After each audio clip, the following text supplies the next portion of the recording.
बहुत खराब था, बहुत खराब था, पर डरी डर था, हो कुछ नहीं था। ये धर्म चक्र है, इसी के लिए कहा गया है धर्म चक्र प्रवर्तनाय की बात इसीलिए कही गई है।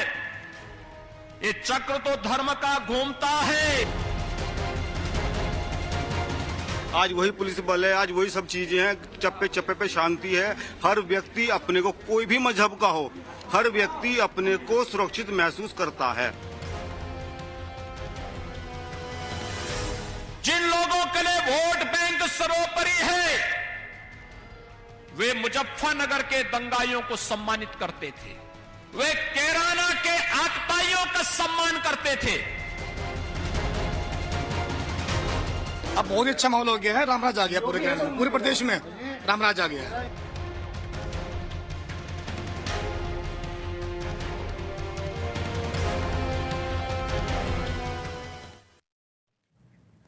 आइए दर्शकों, अब मैं आपको आज की एक और बड़ी खबर के बारे में बताती हूं। योगी आदित्यनाथ आज पश्चिमी उत्तर प्रदेश के कैराना में थे।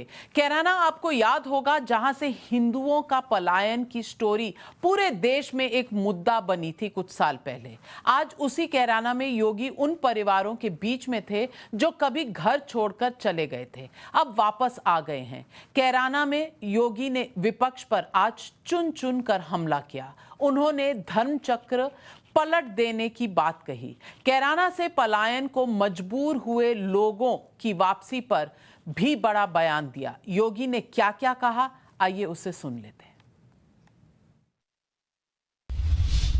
ये चक्र तो धर्म का घूमता है।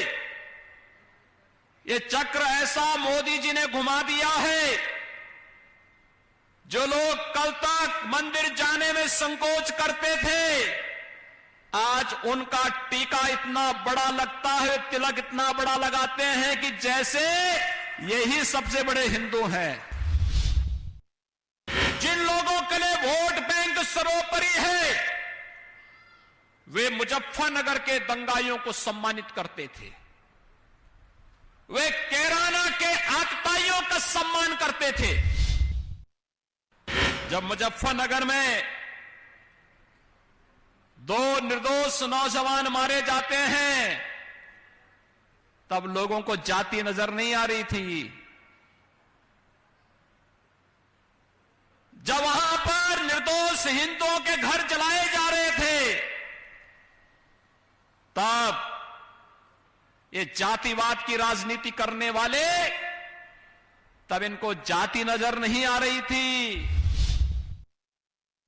कोई हमारी अस्मिता को ठेस पहुंचाने का प्रयास करेगा, बहन बेटियों की इज्जत के साथ खिलवाड़ करेगा, निर्दोष व्यापारियों का उत्पीड़न करेगा, अराजकता की स्थिति पैदा करेगा, दंगा भड़काने का प्रयास करेगा, तो उसकी आने वाली कई पीढ़ियां भूल जाएंगी फिर कि कैसे दंगा होता है और कैसे सुरक्षा के साथ खिलवाड़ होता है।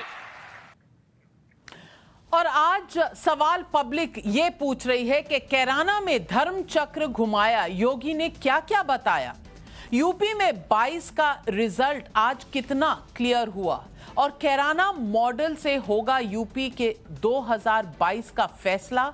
आज पब्लिक यही सवाल पूछ रही है। और आइए आज मैं आपको अपने मेहमानों से मिलवाती हूं। नलिन कोहली जी हमारे साथ बने हुए हैं। हमारे साथ इस वक्त सांकला जी कांग्रेस पार्टी के नेता है, गजेंद्र सिंह सांकला जी हमारे साथ हैं।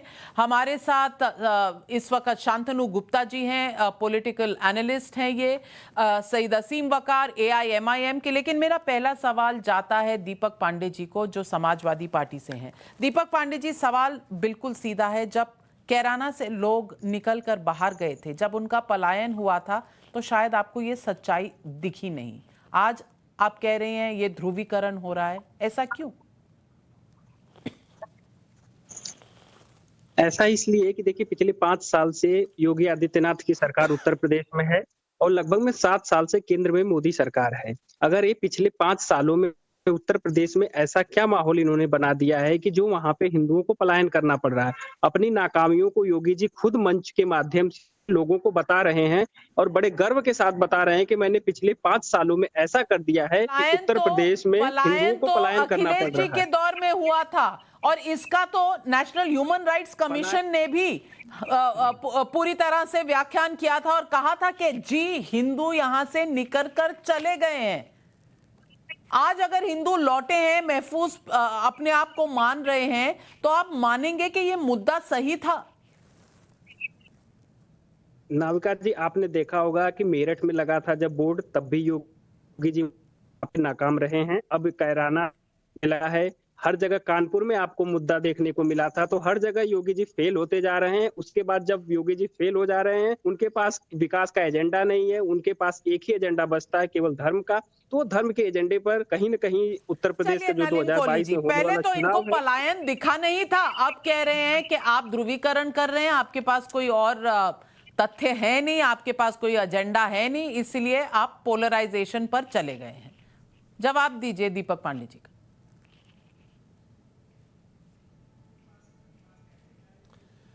मुझे बड़ा दुख हुआ दीपक जी की बात को सुन के।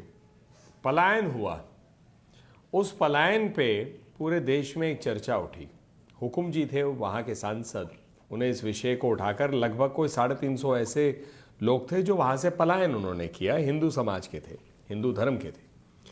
उसके बाद एक वहाँ भाजपा ने फैक्ट फाइंडिंग टीम भेजी, उसके भी कई सदस्य थे जिन्होंने इस बात की पुष्टि की लोगों से मिलने के बाद कि पलायन हो रहा है, क्योंकि वहाँ पर एक धार्मिक रूप से उन पर एक प्रेशर बिल्डअप हो रहा था। ह्यूमन राइट्स कमीशन की बात नाविका जी ने रखी।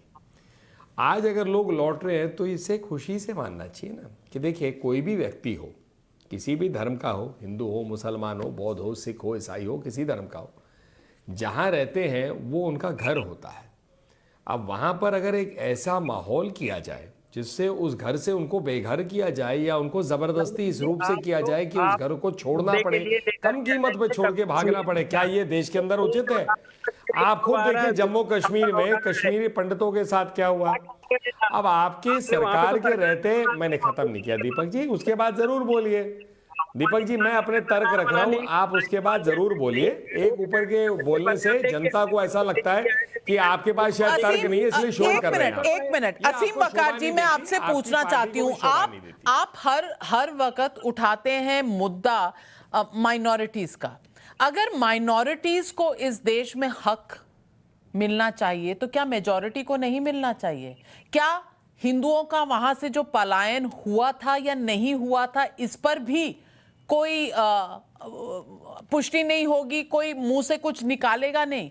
किसी का पलायन नहीं होना चाहिए अपने घरों से, लेकिन ये कहते हुए लोग हिचकते क्यों हैं कि अखिलेश सरकार के दौरान कैराना से पलायन हुआ था, जिसका एनएचआरसी की रिपोर्ट भी जिसकी पुष्टि करती है?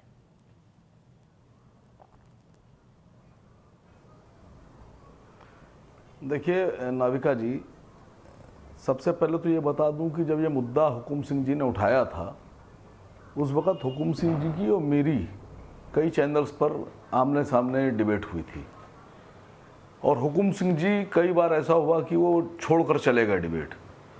हुकुम सिंह जी ने जो लिस्ट पेश की थी वो अपनी ही लिस्ट में खुद फंस गए थे। कई नाम उन्होंने ऐसे लिख दिए थे जो कई साल पहले मर गए थे, कई नाम उन्होंने ऐसे लिख दिए थे जो 98 और 2002 और 2003 और 2004 और 96 और 95 में चले गए थे छोड़कर। कई लोग ऐसे थे जिन्होंने अपने कारोबार दूसरी जगह कर लिए थे, इसलिए चले गए थे। तो उस वक़्त हुकुम सिंह जी ने, मैं वीडियो भेजूंगा, माना था कि हाँ उनसे त्रुटि हुई है लिस्ट बनाने में। दूसरी बात आपसे कहूँगा कि ये जो मुद्दा आज कैराना आया, ये क्यों आया?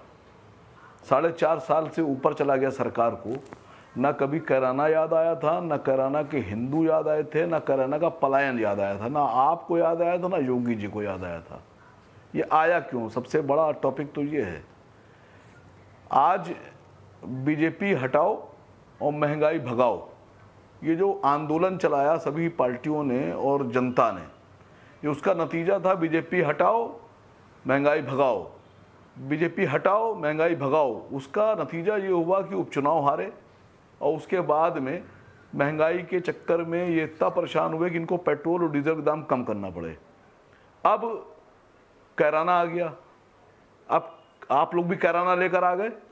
अब मसला यह है कि सरकार और बीजेपी के लोग और आप लोग कहेंगे कैराना से डराओ, और मैं जनता से कह रहा हूं कि जब ये आपसे कहें कैराना से डरो तो आप इनको पेट्रोल से डराइएगा, जब ये मुसलमानों से डराएं तो आप इनको डीजल से डराइएगा, मैं जनता से कह रहा हूं।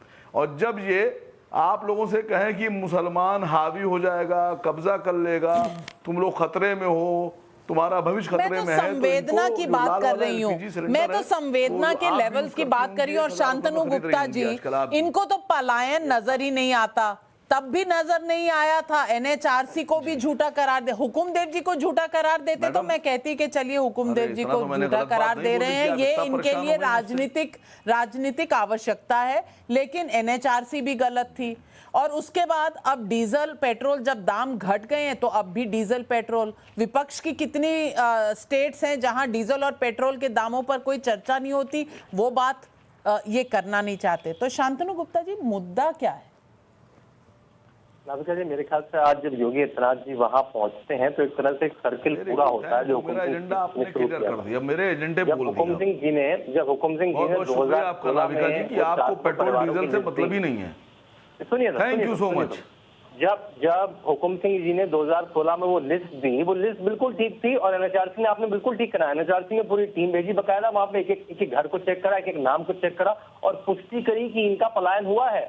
मैं टाइम्स ऑफ इंडिया आपके ग्रुप के पेपर की न्यूज रिपोर्ट पढ़ रहा हूँ 2016 की 12 जून की, जिसमें लिखा है बहुत डिटेल में कैसे कश्यप जाति की महिला का रेप हुआ, लेकिन अखिलेश यादव उस कॉलोनी में, कैराना की उस कॉलोनी में, और अखिलेश यादव की पुलिस ने कुछ नहीं करा।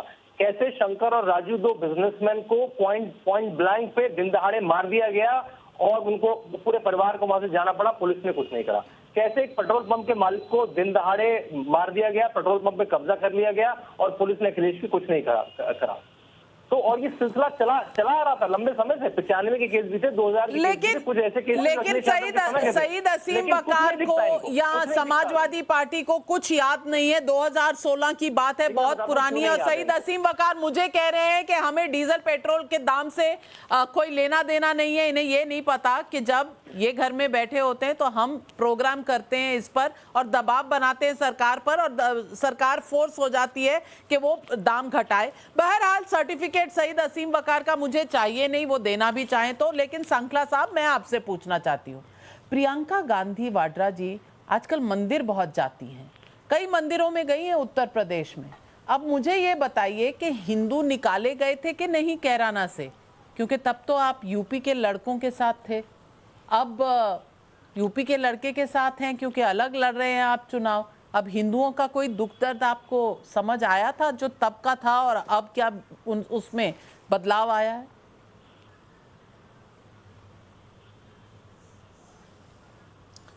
अनामिका जी, पहले तो मैं आपसे ये जानना चाहता हूं कि क्या ये चुनाव, इस बार उत्तर प्रदेश का चुनाव में केवल हिंदुओं के वोट ही पड़ेंगे या सभी जातियों के वोट पड़ेंगे? एक तो मुझे ये समझ में नहीं आ रहा है। तो हर बात को घूम करके हिंदू मुसलमान या हिंदुस्तान पाकिस्तान, इसके अलावा भारतीय जनता पार्टी के पास देश की समस्याओं पर चर्चा करने का समय है या नहीं है? और जिस देश का गृह मंत्री पार्लियामेंट के अंदर झूठ बोलता है कि जब कश्मीर के पंडितों को विस्थापित किया गया था उस समय देश में कांग्रेस की सरकार थी, जबकि भारतीय जनता पार्टी उस सरकार का हिस्सा थी और उसका तमाशा देखती रही और समर्थन जारी रखा। और आज 7.5 साल सत्ता में आने के बावजूद भी एक भी कश्मीर पंडित का प्रतिस्थापन ये सवाल उस वक्त उठा रहे हैं जब राफेल का मुद्दा 2019 में एक चौकीदार चोर है, आज उसका भी खुलासा हो गया है, उसके भी दस्तावेज और कमीशन के सारे आ गए। ये ऐसा क्यों होता है कि कांग्रेस पार्टी के टाइम में कमीशन आ जाते हैं? और ऐसा भी क्यों होता है, ऐसा भी इत्तेफाक क्यों होता है कि चुनाव के दौर में कांग्रेस पार्टी को मंदिर बहुत नजर आने लगते हैं, टीके बड़े हो जाते हैं और मंदिरों में जाते हैं, कभी कोई शिव भक्त, कभी कोई जनेऊधारी। मंदिर का कोई पेटेंट कर रखा है क्या किसी ने? नहीं तो डर तो होता नहीं आपको हिंदुओं का? मंदिर जाते हैं तो कम से कम मंदिर जाते हैं तो कम से कम जो लोग मंदिर जाया करते हैं उनका दर्द भी समझिए। यही सवाल आज धर्म चक्र जो चलाया है योगी जी ने, अब ये कितना सही है, कितना ये ध्रुवीकरण है, कितना ये कौन सा मुद्दा धर्मचक्र उत्तर चलाया प्रदेश है? की जनता के लिए असली मुद्दा है, ये समय बताएगा।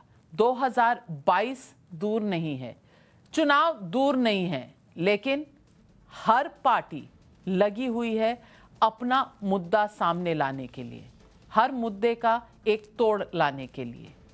कौन बनेगा मुख्यमंत्री, आज सबसे बड़ा धर्म हर राजनीतिक दल के लिए यही बना हुआ है।